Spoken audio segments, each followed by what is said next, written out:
Welcome back to your channel Tripitaka. तो आज हम आप लोगों के लिए कुछ क्वेश्चन तैयार करके लाए हैं। यहाँ पे अगर आप लोग को दिखाई दे तो आप लोग देख सकते हैं। इसमें कुछ क्वेश्चन आंसर सीरीज है, मतलब क्वेश्चन के फॉर्म में हम जो जीएस का जो भी टॉपिक होता है उसको हम कराएंगे यहाँ पे। अच्छा, इसमें होगा क्या, ये किस किस चीज के लिए फायदेमंद होगा, तो कोई भी वनडे एग्जाम में जो क्वेश्चन पूछता है पीटी तक में, है ना, तो वहां पे हम लोग उसका आंसर आसानी से पकड़ लेंगे, है ना। तो अब ये जो है आपका बीपीएससी टीआरई जो होने वाला है या आरपीएफ का एग्जाम आएगा एसआई का, तो उसमें भी जीएस पूछेगा। तो हम लोग धीरे धीरे करके यहाँ पे समझने का कोशिश करेंगे, इसी टाइप का सीरीज चलेगा। अच्छा देखिए, जैसे ये क्वेश्चन है कि केंद्रीय प्रशासन की नींव कब रखी गई, है ना, तो ये पॉलिटी का क्वेश्चन है। उसी तरीके से आगे अगर आप लोग देखेंगे तो आगे और भी क्वेश्चन है ना, जैसे इकोनॉमिक्स का भी क्वेश्चन है और इसमें साइंस के भी कुछ क्वेश्चन हम लोग ऐड किए हुए हैं। तो एक एक कर करके हम लोग यहीं पे समझते जाएंगे, क्वेश्चन देखेंगे, क्वेश्चन का आंसर भी देखेंगे और आगे की चीजों को भी समझेंगे। दूसरी बात समझिए, यहाँ पे अगर हम क्वेश्चन लिख के और बताएं तो ज्यादा से ज्यादा 5 क्वेश्चन अटेगा, 5 से ज्यादा क्वेश्चन अटता ही नहीं है। तो लिखना मतलब बेकार जाता है लिखना, और फिर वीडियो भी बहुत ही छोटा सा हो पाता है। ठीक है, तो चलिए शुरू करते हैं। देखिएगा, ज्यादा से ज्यादा क्वेश्चन हम लोग करने का कोशिश करेंगे।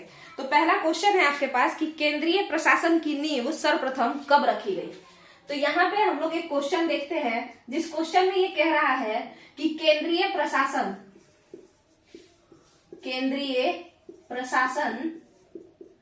की नींव सर्वप्रथम कब रखी गई, मतलब पहली बार जो है केंद्रीय प्रशासन कब देखने को मिला, है ना। ये किसके कंटेक्स्ट में बोला जा रहा है, तो ये इस चीज के कंटेक्स्ट में बोला जा रहा है। ध्यान से समझिए, ये पॉलिटी का क्वेश्चन है, रेगुलेटिंग एक्ट 1773 का कॉन्सेप्ट है ये, वहां से हम लोग थोड़ा सा देखते हैं। ठीक है, तो यहां देखते हैं। देखिए दिक्कत क्या है कि अंग्रेजों के आने से पहले भारत में कई सारे राजा लोग रहते थे। आपको तो पता होगा कि कई सारे राजा लोग रहते थे। तो जब अंग्रेज आए, 1764 हुआ, उसके बाद धीरे धीरे हम लोगों ने क्या देखा कि अंग्रेजों ने अपना आधिपत्य जमाया, कहाँ पे, बंगाल में। और उसके बाद हम लोग ये देखते हैं कि बंगाल के साथ साथ आप देखेंगे और कहाँ कहाँ है, तो मद्रास में है। इसके अलावा अगर आप और देखना चाहें तो अंग्रेजों का जो एक और जगह आपका ये हुआ, मद्रास के साथ साथ बॉम्बे में हुआ, है ना। तो गेराल्ड आंगियर नाम का एक इंसान था, वो यहाँ पे बॉम्बे का निर्माणकर्ता के नाम से जाना जाता है। तो वो सब भी क्वेश्चन आता रहेगा। ठीक है, तो अब देखिए, जब बंगाल में ये लोग थे, बंगाल में ब्रिटिश ईस्ट इंडिया कंपनी आई, कब आई, तो आपको अच्छे से पता है 1757 और 1764, 1764 के लड़ाई के बाद, 1764 के बक्सर के युद्ध के बाद आप लोग देखेंगे कि ये लोग जो है ब्रिटिश ईस्ट इंडिया कंपनी वाले बंगाल के स्वामी बन चुके थे। बंगाल में अपना मतलब पॉलिटिकल डोमिनेंस इनका बढ़ गया था, है ना। और उसके बाद से ये वहां पे जो है लॉर्ड क्लाइव और ये सब करके बनना शुरू हो गया। ठीक है, मगर आपको पता है कि जब उसके अलावा फिर ये लोग मद्रास में भी गवर्नर रहता था, बॉम्बे में भी गवर्नर रहता था, बाद में धीरे धीरे बढ़ बढ़ के, मगर एक समय ऐसा आया कि बंगाल का गवर्नर ही जो है ये दोनों, यहाँ का गवर्नर और यहाँ का गवर्नर, ये दोनों जगह का गवर्नर बंगाल के गवर्नर के अधीन आ गया।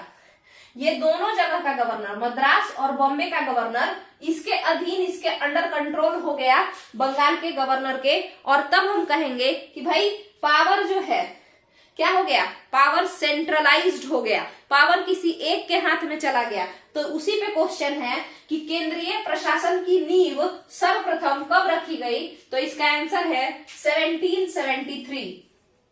इसका आंसर क्या है, 1773, 1773 ईस्वी का रेगुलेटिंग एक्ट के समय में ऐसा हुआ था। तो ये तो पहला क्वेश्चन है। इसके बाद आप लोग देखिएगा, दूसरा क्वेश्चन जो आपके पास आता है, तो ये कहता है कि आप बताइए, एक बात समझिए, इससे एक और क्वेश्चन है, ऐसे तो उस कॉपी में भी लिखा हुआ है और भी इससे क्वेश्चन निकलता है। एक बात बताइए, यहाँ पे बंगाल के गवर्नर के अधीन क्वेश्चन है कि बंगाल के गवर्नर के अंडर में मद्रास भी आ गया और कौन आ गया, बॉम्बे भी आ गया, है ना।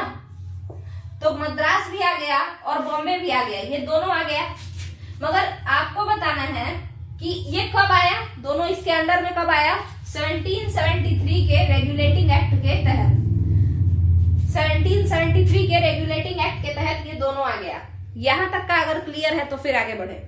मगर इसका क्या ये मतलब हुआ कि मद्रास के लिए जो लॉ बनाया जा रहा था वो यही बना रहा था, और बॉम्बे के लिए जो नियम कानून बनाए जा रहे थे वो भी यही बना रहा था। इसका क्या ये मतलब हुआ? नहीं हुआ। ठीक है, ये इन दोनों के अधीन, मतलब बंगाल के अधीन ये दोनों आए, मगर जो विधि का निर्माण होता था, जो लॉ बनाया जाता था, वो मद्रास का गवर्नर खुद से बनाता था और बॉम्बे का भी गवर्नर खुद से ही बनाता था। ठीक है, तो अब आते हैं कि आखिर लॉ मेकिंग यानी लॉ मेकिंग की शुरुआत बंगाल का गवर्नर इस सारे ही जगहों के लिए कब से लॉ बनाना शुरू किया। बंगाल के लिए भी, मद्रास के लिए भी, बॉम्बे के लिए भी, बिहार, उड़ीसा, ये सब तो उस समय बंगाल का ही पार्ट था। ठीक है, तो इन सारे जगहों के लिए वो कब से लॉ बनाने लगा? तो वो था 1833। 1833 ईस्वी के चार्टर अधिनियम के तहत बंगाल का गवर्नर जनरल लॉ बनाना शुरू कर दिया।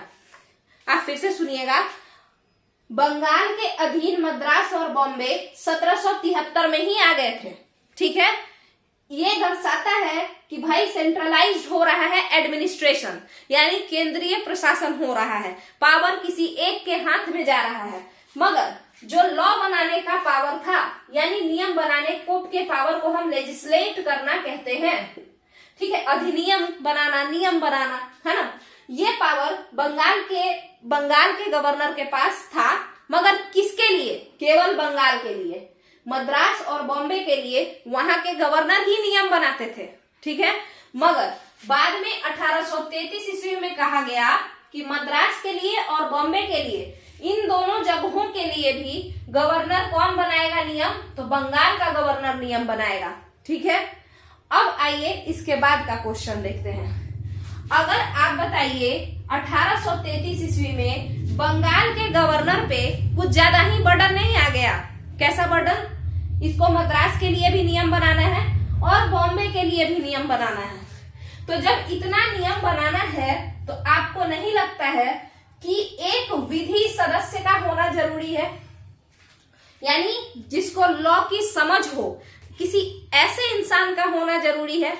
तभी आप देखेंगे कि 1833 में क्या हुआ कि एक लॉ मेंबर, एक विधि सदस्य का जो है गवर्नर जनरल के, कौन से गवर्नर जनरल? बंगाल के गवर्नर जनरल ऑफ बंगाल के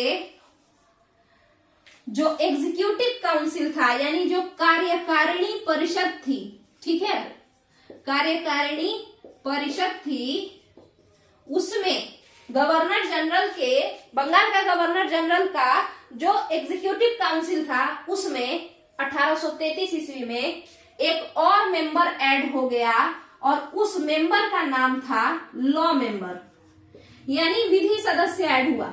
अगर आपसे कोई क्वेश्चन पूछेगा कि बंगाल के गवर्नर जनरल के, आपको एक बात पहले तो बता दें, 1833 ईस्वी में बंगाल का गवर्नर जनरल इन सब जगह का नियम बनाने लगा था।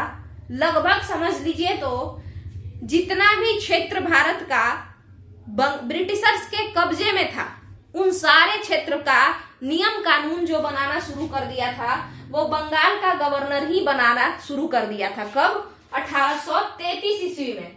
और यही कारण था कि अब इसका नाम गवर्नर जनरल ऑफ बंगाल नहीं था, इसका नाम क्या पड़ गया था? Governor general of India. ठीक है, तो अगर आपसे कोई कहेगा कि गवर्नर जनरल ऑफ बंगाल को गवर्नर जनरल ऑफ इंडिया कब कहा जाने लगा? 1833 में कहा जाने लगा। क्यों कहा जाने लगा? क्योंकि भारत में ब्रिटिशर्स का जितना साम्राज्य था, जैसे सारे पूरे के पूरे भारत पे तो वो राज किए नहीं, कुछ कुछ इलाका में जो है राजा लोग रहते थे और कुछ कुछ इलाका में ब्रिटिशर्स रहते थे। तो भारत के वे सारे क्षेत्र जहां पर ब्रिटिश ईस्ट इंडिया कंपनी राज करती थी, उन सारे क्षेत्रों में फिर नियम 1833 ईस्वी से कौन बनाने लगा? तो बंगाल वाला ही गवर्नर जनरल बनाने लगा और इसी कारण से उसका नाम क्या पड़ गया? Governor general of India. 1833 ईस्वी से गवर्नर जनरल ऑफ बंगाल को क्या कहा जाने लगा? Governor general of India. ठीक है, तो यहां पे ये कहना यहाँ पे इसको कर दीजिए गवर्नर जनरल ऑफ इंडिया। तो गवर्नर जनरल ऑफ इंडिया के बॉडी में, कौन से बॉडी में? एग्जीक्यूटिव बॉडी में, ठीक है। गवर्नर जनरल ऑफ इंडिया के एग्जीक्यूटिव बॉडी में, गवर्नर जनरल ऑफ इंडिया के एग्जीक्यूटिव बॉडी में 1833 ईस्वी में कौन सा सदस्य ऐड हो गया? एक विधि सदस्य ऐड हो गया, एक लॉ मेंबर ऐड हो गया। क्यों? क्योंकि अब उसको ब्रिटिश साम्राज्य का भारत में जितना भी क्षेत्र था उन सबके लिए कानून बनाना था, और यह करना बहुत मुश्किल होता अगर कोई कानून का जानकार व्यक्ति नहीं होता तो इसीलिए इसने अपने कार्यकारिणी परिषद में एक लॉ मेंबर को बुला लिया, ठीक है। तो ये होगा आपका एक बात। इसके बाद बताइए, ये लॉ मेंबर क्या सजेस्ट किया? ये लॉ मेंबर सजेस्ट किया कि एक 30 विधि आयोग होना चाहिए। क्या होना चाहिए? एक विधि आयोग, लॉ कमीशन होना चाहिए। अब बताइए, भारत के लिए विधि आयोग कब बना? 1834 ईस्वी में। सजेशन कब आया था? 1833 ईस्वी में। ये लॉ मेंबर बोला था कि कानून बनाना है तो एक लॉ कमीशन बना दो, तो एक विधि आयोग बनकर के तैयार हो गया 1834 ईस्वी में, ठीक है। अब आगे बढ़ते हैं। ये विधि आयोग से एक और बात बताइए, विधि आयोग के प्रथम अध्यक्ष कौन थे? तो मैकॉले थे, ठीक है,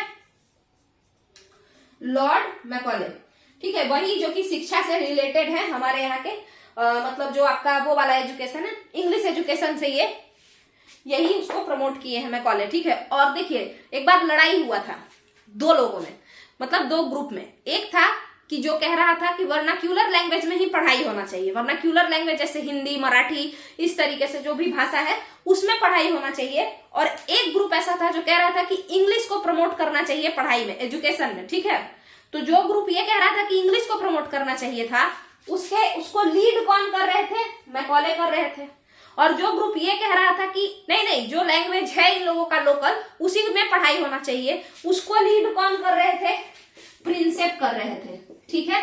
उसको लीड प्रिंसेप कर रहे थे। जो हमारा जो भी नियम कानून में हम लोग का जो लैंग्वेज है उसमें पढ़ने की बात कर रहे थे प्रिंसेप। और ये कह रहा था मैकॉले कि हम लोग को इंग्लिश में ही सबको पढ़ाई करवाना चाहिए, ठीक है। और ये जो है ओरिएंटलिस्ट और इसका जो एंग्लिस्ट ऐसे कह लीजिए एंग्लिसिस्ट, तो इन दोनों के बीच ये झगड़ा था, ठीक है। तो प्रिंसेप जो थे वो प्राच्यवाद के क्या थे? मतलब प्राच्यवाद के समर्थक थे कि पुराना जमाना में जिस तरीके से पढ़ाई चल रहा था, यानी हम ही लोग का जो लोकल लैंग्वेज में, वैसे ही पढ़ाई करवाओ, नॉलेज का होना जरूरी है, मीडियम से कोई फर्क नहीं पड़ेगा। जबकि इन्होंने क्या कहा मैकॉले ने कि नहीं नहीं, मीडियम भी इंग्लिश ही होना चाहिए। कारण बता सकते हैं क्या आप लोग? देखिए, कारण इसका सिर्फ इतना था, मैकॉले ये जानता था कि पढ़े लिखे लोगों को हम यूज करेंगे किसके लिए? ब्रिटिशर्स खुद के लिए यूज करते ना, तो कोई भी इंसान अपने लैंग्वेज वाला ना बात सिखाएगा ताकि उसको आसानी हो प्रशासन में, तो यही कारण था। तो यहाँ पे हम लोग कुछ क्वेश्चन तो देखे, एक क्वेश्चन से कितना सारा क्वेश्चन निकल गया, एक बार फिर से देखिए। ये 1773 ईस्वी में रेगुलेटिंग एक्ट आया। इसके तहत गवर्नर जनरल जो थे, इसमें एक पहले से गवर्नर ऑफ बंगाल हुआ करता था, है ना, उसका नाम क्या पड़ गया? उसका नाम हम लोग कर दिए गवर्नर जनरल ऑफ बंगाल, ठीक है। ये पहला गवर्नर जनरल ऑफ बंगाल कौन बना? तो जो फर्स्ट गवर्नर जनरल बना था बंगाल का, उसका नाम क्या था? वारेन हेस्टिंग, ठीक है। तो यहाँ पे आप लोग को 2-3 क्वेश्चन यहाँ भी हो गया। क्या था? ये जो आया था 1773 ईस्वी का रेगुलेटिंग एक्ट, इससे पहले बंगाल के गवर्नर को बंगाल का गवर्नर ही कहा जाता था। फर्स्ट गवर्नर ऑफ बंगाल जो था उसका नाम क्या था? Robert Clive. पहला गवर्नर ऑफ बंगाल क्या था? Robert Clive. उसके बाद क्या हुआ? इसका नाम 1773 में चेंज कर दिया गया। गवर्नर ऑफ बंगाल का नाम 1773 में चेंज करके गवर्नर जनरल ऑफ बंगाल कर दिया गया। इसके बाद पहला गवर्नर जनरल ऑफ बंगाल जो बना वो वारेन हेस्टिंग बना, ठीक है। उसके बाद देखते हैं और क्या हुआ। जैसे ही Warren Hasting governor general of Bengal बनते हैं, मद्रास के गवर्नर और बॉम्बे के गवर्नर इसके अधीन आ जाते हैं, ठीक है। तो किस टाइप के अधीन? मतलब ये गवर्नर जनरल है, ये लोग गवर्नर ही कहलाएंगे, ठीक है। मगर फिर भी यहाँ के लिए कानून मद्रास के लिए मद्रास का गवर्नर ही बनाता था। और बॉम्बे के लिए बॉम्बे का गवर्नर ही कानून बनाता था। मगर एक समय ऐसा आया और वो समय था 1833 ईस्वी। 1833 में कहा गया कि भारत में ब्रिटिशर्स के जितने भी क्षेत्र होंगे उन सब पे कौन नियम बनाएगा, तो उन सब के लिए नियम बंगाल का गवर्नर जनरल बनाएगा। तो फिर कहा गया कि अच्छा, इसका मतलब अब गवर्नर जनरल केवल बंगाल के लिए काम नहीं कर रहा है, जितना भी ब्रिटिशर्स का यहाँ पे राज्य है, जितने भी इलाके में, सबके लिए काम कर रहा है। तो इसीलिए इसका नाम बदल दो और इसका नाम गवर्नर जनरल ऑफ इंडिया रख दो। और उसके बाद हुआ कि अब ये गवर्नर जनरल हो चुका है पूरे इंडिया का। एक बात बताइए, क्या ये पूरे इंडिया का हुआ? नहीं हुआ। जहां जहां ब्रिटिशर्स का राज था वो सारा एरिया को वो लोग इंडिया बोल रहे थे यहाँ पे, ठीक है। तो गवर्नर जनरल ऑफ इंडिया हो गया। अब ये गवर्नर जनरल ऑफ इंडिया का क्या क्या काम हुआ? तो पहले से तो ये बंगाल के लिए नियम बनाता था, सारा सब चीज देखता था बंगाल का। अब इसको मद्रास का भी देखना है और बॉम्बे का भी देखना है। ये बेचारा रोना गाना शुरू कर दिया कि हम पे बहुत बर्डन हो गया है। तब हुआ कि एक काम करो, तुम क्या करो, एक विधि सदस्य अपने एग्जीक्यूटिव काउंसिल में रख लो। क्या रख लो? एक विधि सदस्य अपने एग्जीक्यूटिव काउंसिल में रख लो। ये विधि सदस्य कब आया? 1833 ईस्वी में आया। ये विधि सदस्य इसको क्या बोला?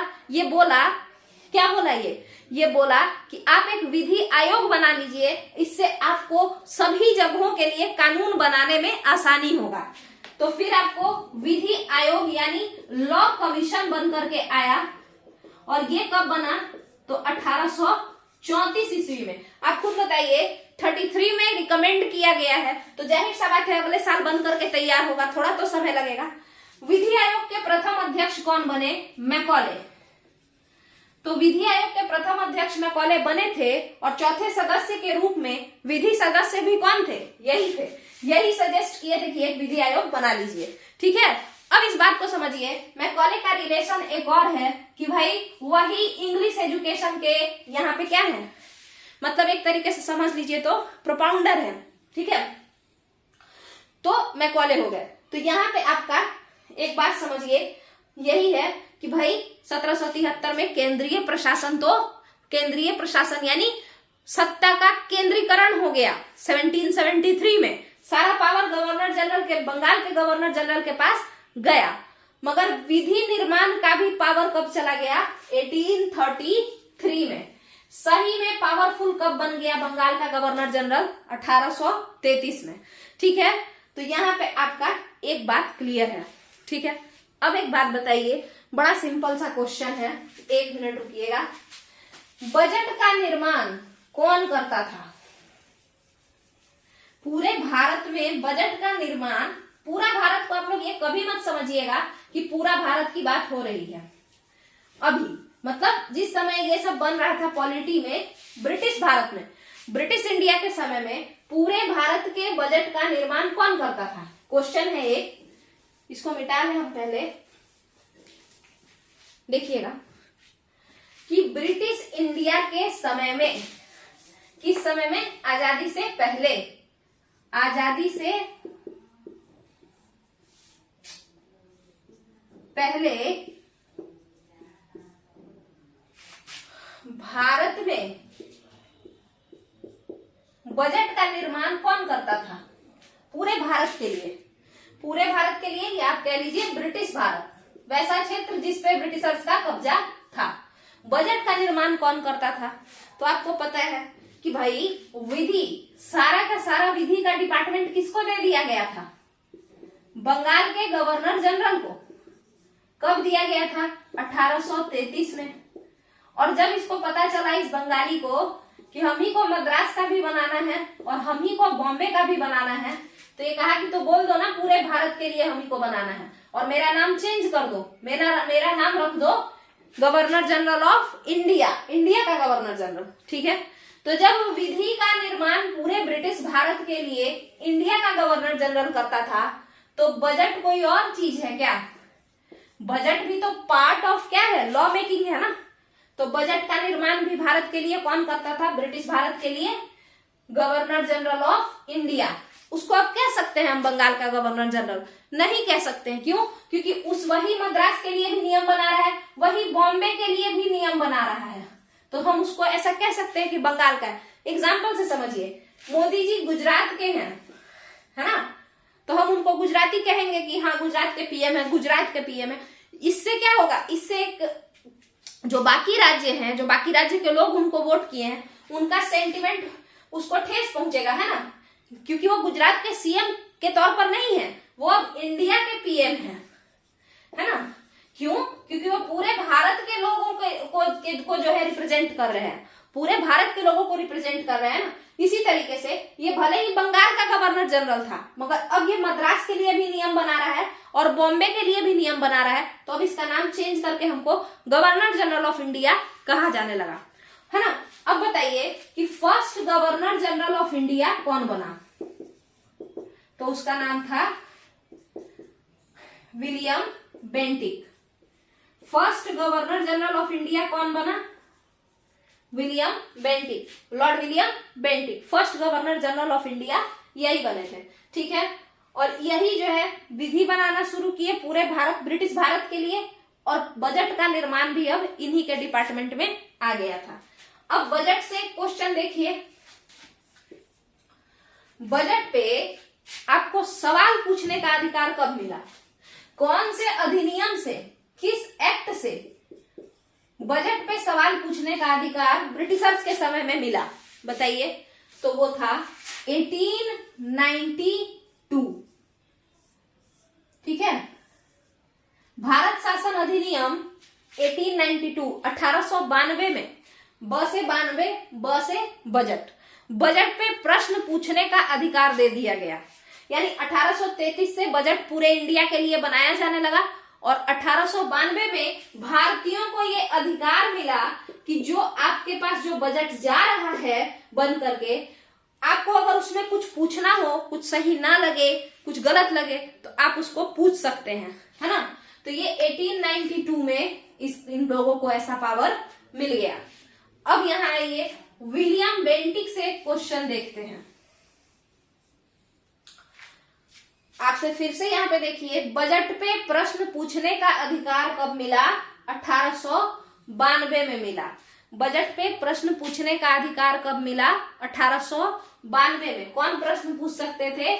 जो भी इंडियंस थे वो पूछ सकते थे। जबकि पूरे ब्रिटिश इंडिया के लिए कब गवर्नर नियम बनाना शुरू कर दिया? तो वो था 1833 ईस्वी, 1833, ठीक है। अब बताइए, विलियम बेंटिक कौन है? पहला गवर्नर जनरल ऑफ इंडिया, ठीक है। विलियम बेंटिक 2 काम किया है और ये बहुत इंपॉर्टेंट है। चलिए क्वेश्चन है, सती प्रथा का अंत किसने किया?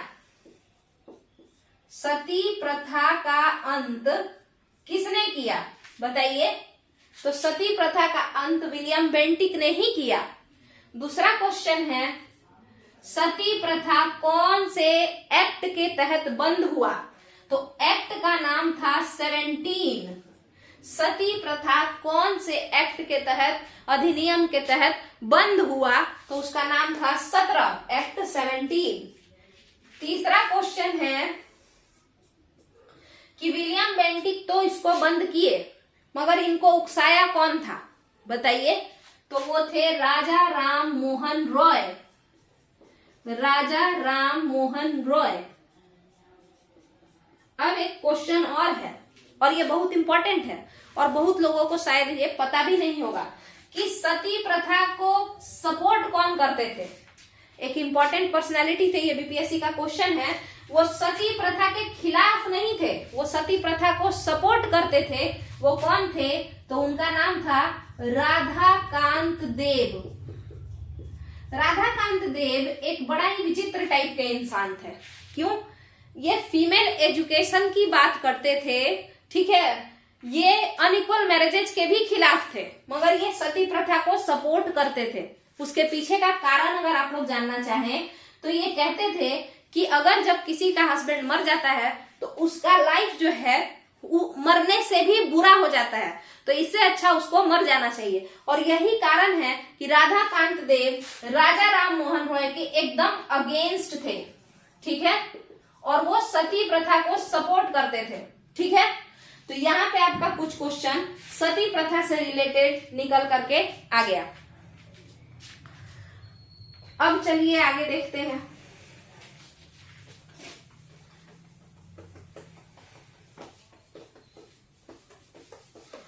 कोई भी अगर इस वीडियो को देखे तो आप लोग जो है इत्मीनान से इसको देखने का कोशिश कीजिएगा और समझने का कोशिश कीजिएगा।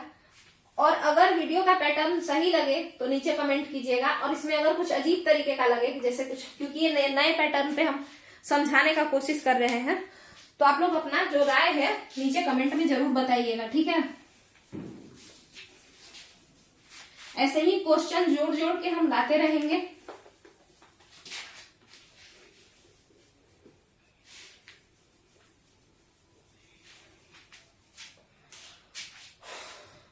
तो आगे का जो क्वेश्चन है ये बताइए, दोहरे प्रशासन की शुरुआत कब हुई। एक क्वेश्चन है, दोहरे प्रशासन की शुरुआत कब हुई। अब यहां से अगर हम लोग शुरू करें तो आप देखिएगा कि दो चीजें हैं, एक है डुअल गवर्नेंस और एक है डायरार्की, है ना। एक है डुअल गवर्नेंस और एक है डायरार्की। डायरार्की का मतलब होता है द्वैध शासन और डुअल गवर्नेंस का मतलब होता है दोहरा प्रशासन, ठीक है। तो ये जो दोहरा प्रशासन है इसमें क्या किया जाता था, देखिए इन दोनों का अंतर समझते हैं। और आपको तो अच्छे से पता होगा कि दोहरे प्रशासन की शुरुआत कौन किया है, क्या आपको पता है। तो दोहरे प्रशासन की जो शुरुआत है वो बंगाल में करा गया था और ये रॉबर्ट क्लाइव ने करा था, ठीक है। कब करा था, रॉबर्ट क्लाइव ने कब करा था इसको, 1765 ईस्वी में, ठीक है। दोहरे प्रशासन की शुरुआत बंगाल में हुई है, रॉबर्ट क्लाइव ने करा था 1765 ईस्वी में, ठीक है।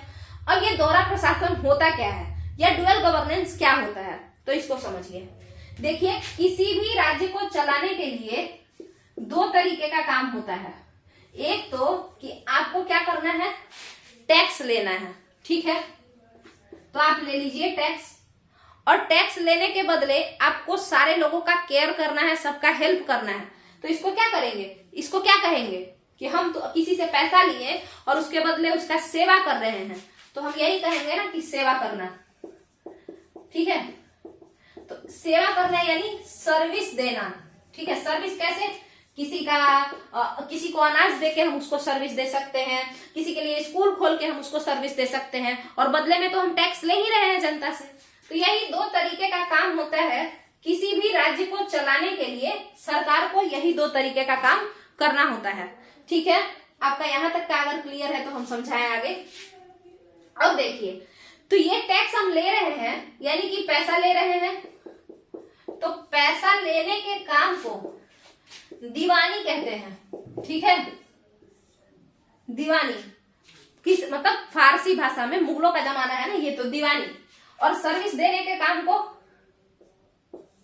निजामत, निजामत, ठीक है। सर्विस देने के काम को निजामत कहा जाता था बंगाल में, और पैसा लेने, टैक्स वगैरह से रिलेटेड पैसा से जितना भी मामला है वो सब दीवानी कहलाता था। अब एक डिपार्टमेंट पकड़ते हैं, जैसे एजुकेशन डिपार्टमेंट, जैसे हेल्थ डिपार्टमेंट, जैसे एग्रीकल्चर विभाग यानी कृषि विभाग। अब देखिए ब्रिटिशर्स क्या कहते थे कि जैसे कि एक कृषि विभाग अगर है तो इसमें जो टैक्स लेने का काम रहेगा ये कौन करेगा, तो ये रॉबर्ट क्लाइव करेंगे। टैक्स जो सरकार जो टैक्स लेगी जनता से वो कौन करेगा, रॉबर्ट क्लाइव करेंगे, ठीक है। और सेवा कौन करेगा, सेवा माने सर्विस कौन देगा, मान के चलिए अकाल पड़ गया तो जाकर के चंदा कौन बांटेगा, इरिगेशन फैसिलिटी कौन प्रोवाइड करवाएगा, सिंचाई प्रणाली कौन प्रोवाइड करवाएगा, तो इस केस में सर्विस जो देगा वो बंगाल का निजाम देगा, ठीक है, या बंगाल के क्या होते हैं, नवाब देगा, ठीक है, ये है। सर्विस कौन देगा, बंगाल का नवाब देगा। पैसा कौन लूटेगा, टैक्स कौन लेगा, क्लाइव लेगा, यानी बंगाल का गवर्नर लेगा, ठीक है। तो ये हिसाब किताब था। और देखिए डिपार्टमेंट एग्रीकल्चर ही है, बट जब किसान टैक्स देगा तो कौन लेगा टैक्स, बंगाल का गवर्नर लेगा। और जब किसान को आफत आएगा, मतलब सूखा पड़ेगा और इरिगेशन फैसिलिटी चाहिए, तो बंगाल का नवाब देगा, ठीक है।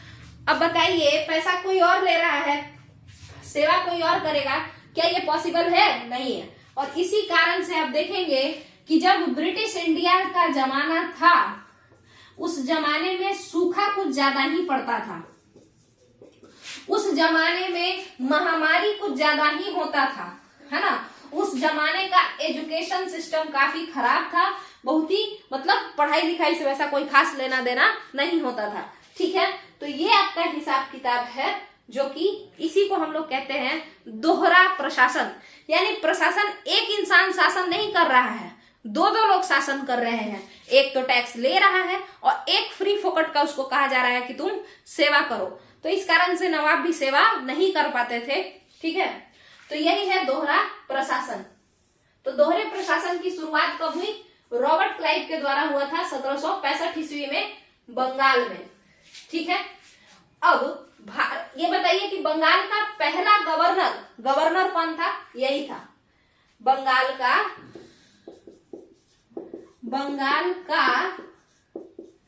पहला गवर्नर कौन था, बताइए, क्लाइव था। यही जो टैक्स लेने का काम खुद के लिए रखा था और सेवा करने का काम किसको दे दिया था, नवाब को दे दिया था, ठीक है। इसी को हम लोग दोहरा प्रशासन या डुअल गवर्नेंस कहते हैं, ठीक है। अब बताइए एक और क्वेश्चन इसी पे कि बंगाल का पहला गवर्नर जनरल कौन था, बताइएगा। तो वो 1773 ईस्वी में बना था, हेस्टिंग नाम था उसका। क्या नाम था, हेस्टिंग। इसका गवर्नर जनरल बना तो इसको क्या क्या पावर बढ़ गया, मद्रास इसके अंडर में आ गया, और बंगाल के साथ साथ बॉम्बे भी इसके अंदर में आ गया, ठीक है। हेस्टिंग से एक और खास बात जुड़ा है, दोहरे प्रशासन। ये जो प्रशासन है दोहरा प्रशासन, यानी टैक्स हम लेंगे, सेवा कोई और करना। ये उस तरीके का हिसाब किताब है कि किसी के घर में 2 बेटा है तो वो कहेगा कि भाई खेत मम्मी हमको दे दो, सेवा जाकर के उस वाले भाई से करवा लेना, ठीक है। ये ऐसा ही था दोहरा प्रशासन, ठीक है।